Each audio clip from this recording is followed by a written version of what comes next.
Hi there. Are you suffering from church hurt in any type of way?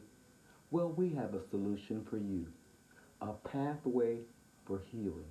It's called the Arch. We have a support group and we welcome you to come. It's a safe place to come and talk. You can acknowledge the pain, release through forgiveness, which is a process, commit to a restoration to God, and also hope in Christ Jesus.